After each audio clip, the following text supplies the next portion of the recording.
Welcome to Hot Spots on the United America Network. From the shifting landscapes of politics and culture to the urgent challenges facing our planet and our communities, this is where the conversations that matter most come alive. With her experience as a journalist, legislator, and activist, Kay Brown brings sharp insight, uplifting perspective, and unflinching courage to the issues shaping our future. Get ready for candid conversations, bold ideas, and the pushback our times demand. Now, here's Kay. Hello and welcome to Hotspots.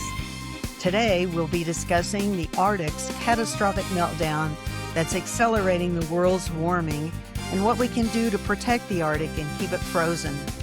My guests today are Kervelle Baird and Vedica Mandapati. Kervelle is an Arctic angel from Trinidad and Tobago. Trinidad and Tobago is a twin island country, an independent nation off the northeast coast of Venezuela, and an important cultural and economic hub in the southern Caribbean region. She's a PhD student at Portland State University, focused on water quality through the management of microplastics. She has a Master of Science in Environmental Hazards and Risks Management from the University of Côte d'Azur and a BS in Environmental Science from the University of Connecticut. She joined the Global Choices Arctic Angels Network in 2021. Kervelle has worked with several international youth organizations and is a member of the Society of Environmental Toxicology and Chemistry and the International Water Resources Association. Vedica Mandapati is a policy analyst and outreach officer at Global Choices and an Arctic angel from India. She presently works on a proposed moratorium on exploitative activities in the Central Arctic Ocean, handling policy and international advocacy. She works on an international or with an international network advocating for comprehensive global governance and it based between Georgetown and Sunway universities. Vedica studied political science and international relations at the University of Cambridge, where she helped win a pause on fossil fuel interests funding of climate research as part of Cambridge's Climate Justice Program and the Campus Climate Network. Welcome so much to both of you. Thank you for being with me. Thank you so much for having us, Kay. We're delighted to be here. Kervelle, we'll start with you. Tell me a little bit about yourself and what motivates you to be involved in protecting the Arctic. Okay, well, my interest stems from my training in the environment, and I went to school in Trinidad in the Caribbean, where learning about the Arctic and the cryosphere wasn't our priority. And I took that interest upon myself. I had opportunity to learn more when I studied in Connecticut. And in 2018, I was able to attend the high level political forum at the United Nations headquarters in New York while doing an internship with an NGO in Connecticut. And I learned about YONGO, the youth constituency of the United Nations Framework Convention on Climate Change. And through that work, in which I did during the pandemic, so from 2020, I was able to learn about many youth opportunities. And one of them was an expedition to Antarctica. And that led me to the Arctic Angels Network with Global Choices, with whom I've been able to join this advocacy on the 10-year moratorium on deep sea mining in the Arctic. How about you, Vedica? Yeah, so I was brought to the Arctic also in a similar way. I was engaged in youth climate work more broadly. And actually, one of the co-founders of Global Choices was giving a talk at my college that just seemed really interesting. And I went to check it out and was absolutely floored by how important the Arctic is to the rest of the world. I had the opportunity to join Kervelle and lots of other young women in the Arctic Angels Network and learn from them. And since then, it's been nothing but focus on Arctic advocacy for me. Vedica, I'll start with you on this question. How does what happens in the Arctic affect India? It's a long way from the Arctic. And why are you focusing on the Arctic? Yeah, it definitely is a long way, and it might not seem like an obvious connection, but actually there's really, really deep systemic links between an ecosystem one place and an ecosystem far away. So sea ice has a global climate regulatory function. It absorbs, or sorry, rather reflects sunlight and prevents warming. It also is responsible for maintaining oceanic currents and atmospheric currents. And basically, what that means is that it can have control over rainfall patterns and extreme weather events really far away. So, for an example, there's now really clear studies linking Arctic sea ice retreat to the Indian monsoon. And India's agriculture is largely monsoon driven or dependent on our monsoon and rain seasons. So, despite being extremely far away, there's real food security implications of Arctic sea ice melt for over 1 billion people in India. And I'm sure Kervelle will tell you that there are similar implications in the Caribbean. What are those implications, Kerville? Well, as Vedica mentioned, what happens in one part of a world affects another, and that's the nature of the global system. And so the sea ice in the Arctic has a global climate regulatory function. And for us in the Caribbean and similar small island developing regions, sea level rise is one challenge, and hurricanes, such as the one that recently affected Jamaica, is also a challenge in our region. What do Arctic angels do? What's the role of an Arctic angel? This Vedika? is one of my favorite questions to answer. So, the Arctic Angels are a network of 74 young women climate activists, and we all come together to advocate for protecting the ice and the cryosphere. We're now representing almost 40 countries. I think we're at 38 by our last count. And one of our major roles is to demonstrate in person the real future generation and climate justice implications of losing the sea ice. When you have someone from Trinidad and Tobago or India or Malaysia or Mexico standing up to say, hey, we need to focus our attention on protecting the Arctic, it really makes a big difference. And if I can say so myself, it's been quite the inspiring network to be a part of because we come from all different walks of life. So you have scientists like Kervelle and policy and law people like myself. We have entrepreneurs. We have people who are full time climate storytellers. And what we do is allow the organization access to new audiences and new networks. And in this symbiotic relationship, the organization and our co founders, Sally and Inga, can really pass on their wealth of knowledge from years in the climate and social justice space, offer mentorship and peer to peer learning. So, in these various spaces that we're in, one of our Arctic angels, Sanya, who's also from India, was recently on an expedition with Dr. Sylvia Earle into the Arctic, and they actually went into the Central Arctic Ocean waters, which I'm sure we'll talk about in a second. So she was able to wear her Arctic Angels hat and collect information that's useful to us. Another one of our Arctic Angels, Shie Bastida, who is an indigenous activist from Mexico, was recently honored in the Forbes 30 Under 30 list. And that's a whole new network that she can provide to us aside from her amazing organizing work with Fridays for the Future. So it's kind of an all around symbiotic relationship to prove that young people really can make an impact and also to uplift young people that are already working in this space and introduce the Arctic to new audiences. Vedika, describe a little bit more about what's going on in the Arctic and where is the Central Arctic Ocean and is it totally frozen? And just why is that particular area at the top of the globe so important to the global climate and how rapidly is it melting? Yeah, so, you know, most people will have understood that climate change has a really vast variety of consequences. And one of them is that the Arctic is warming at a really, really incredibly fast rate, nearly 3 to 4 times faster than the rest of the world. So the Arctic more broadly plays this whole system's role in influencing weather patterns elsewhere and having a knock on effect. At Global Choices, we're obviously concerned about the Arctic as a whole, but the way that we direct our advocacy to have the most impact is by focusing on a part of the Arctic called the Central Arctic Ocean, or the CAO. It's an extremely remote part of the Arctic Ocean that is an area beyond national jurisdiction. So, kind of in legal or governance terms, it means it doesn't belong to any one country. And it is a region that is largely frozen for the majority of the year.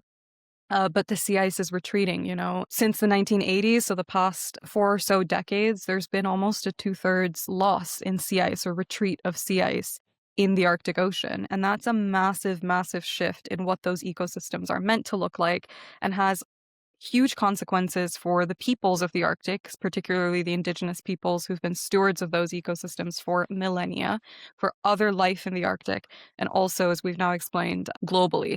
So there is an opportunity to protect the Central Arctic Ocean because it remains frozen, and it's important that it remains in that protected, pristine state for as long as possible. And that's where we direct our work.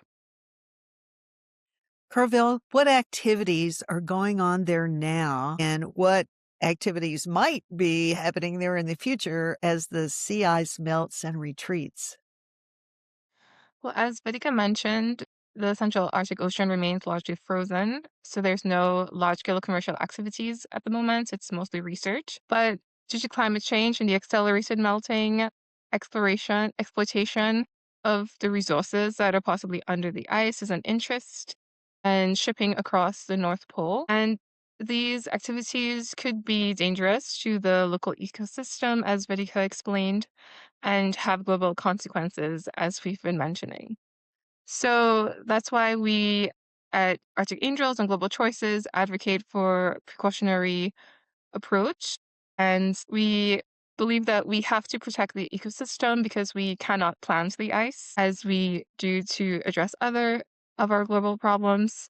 And so that's why Global Choices is advocating for the 10-year moratorium on exploitation activities in the Central Arctic Ocean, which, as Vedica mentioned, is an area beyond national jurisdiction, so essentially a global commons that belongs to no particular individual. Adika, what does exactly the moratorium do, and what exploitive activities is it trying to prevent? Yes. So as Kerval mentioned, we are focused on this 10-year minimum of a 10-year moratorium. Moratorium is another term for a pause.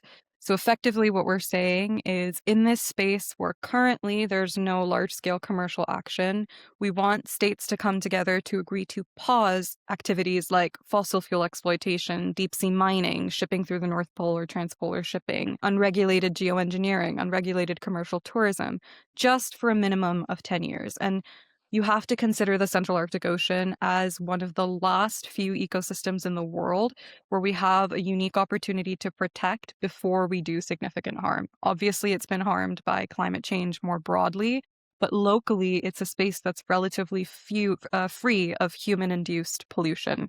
There's very little noise pollution or soot from shipping or any other form of pollution, and that's what that ecosystem is used to. So these are all activities that absolutely are not essential. There's no need for them, and they would do so, so much damage rather than protecting the space, both locally and globally. And even if you think about it in economic terms, if that's the argument that's to be had, the cost to the global economy of lives and livelihoods being damaged by climate change is far greater than the benefit that short-term exploitation could bring to any one state or one company. We've been advocating for this for the past sort of 8 or 9 years, and it's a real collaborative, inclusive process to bring together lots of stakeholders, both in the Arctic and outside the Arctic, to make sure everyone who will be impacted can have a voice at the table. And here's one of the questions that we normally get that I might anticipate from UK, which is why we're focused on the 10 years. And the key thing here is that it's a minimum of a pause for 10 years. We absolutely would love for it to be extended and for there to be more permanent protection. And there are pathways now towards that. But we're also very, very aware of the realities of the Arctic region, the fact that the Central Arctic Ocean is smack dab in the middle of the United States and Russia, of the fact that companies tend to sort of agree to protection in the short term, and that makes it easier to protect in the long term. So we want something that we can actually achieve, and crucially, something that we can achieve before the exploitation begins. And finally, we're building on success. Areas beyond national jurisdiction often aren't governed very well because they fall under these loopholes. And there is some governance that exists in the Central Arctic Ocean. There's shipping-specific regulations that apply to the whole of the Arctic. So that's sectoral. There's also an agreement called the Central Arctic Ocean Fisheries Agreement, which is essentially a pause on commercial fishing in this exact same region. And that's also sectoral, but it was also multilateral and brought together different voices.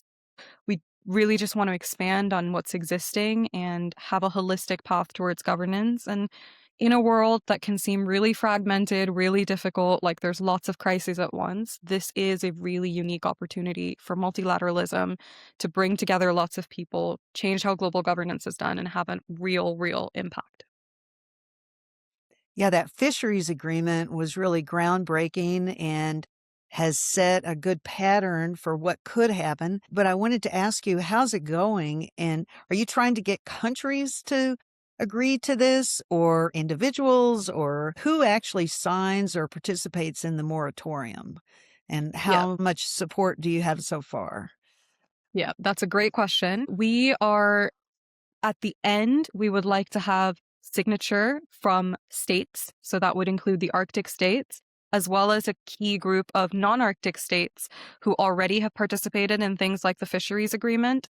And we want to slightly broaden that coalition to include, for example, some of the small island states who face existential threats from the loss of the sea ice. How that's going so far is really well. We've had some really positive conversations with a whole host of states, including, we've had endorsement from people like the former Secretary General of the Commonwealth, Patricia Scotland.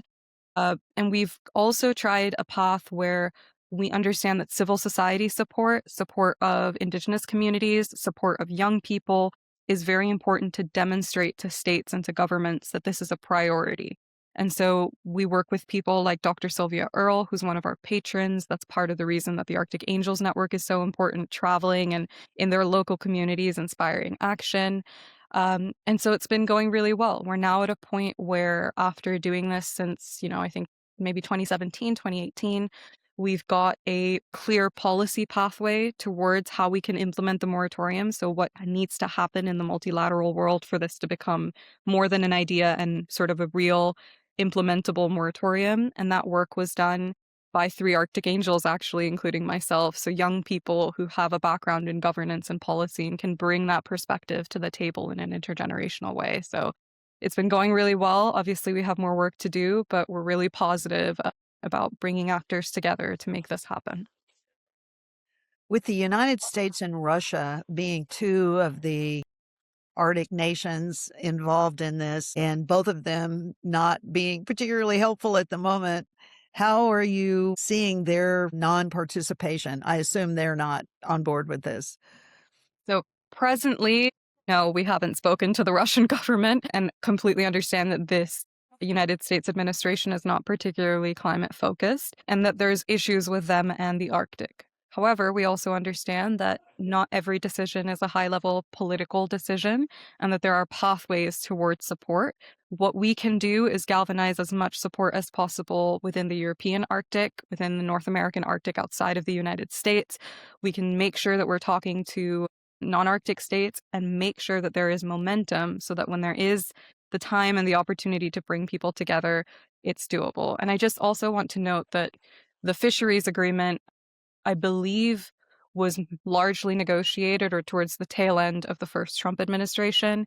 It was ratified by Russia, which does still participate in its conference of parties that are hosted in South Korea. There are ways to do it, and I think one of the key things around that is to have it be time-bound. When you can convince states that they're not signing away any of their security concerns, it's much easier. And of course, we want to reiterate that losing the sea ice is a security concern, and climate change is a security concern as well. So it's difficult to navigate, but we're doing our absolute best. So, does Global Choices work on other issues beyond this, or is this their sole focus? Yeah. I mean, it's our sole policy focus is getting the moratorium across the line.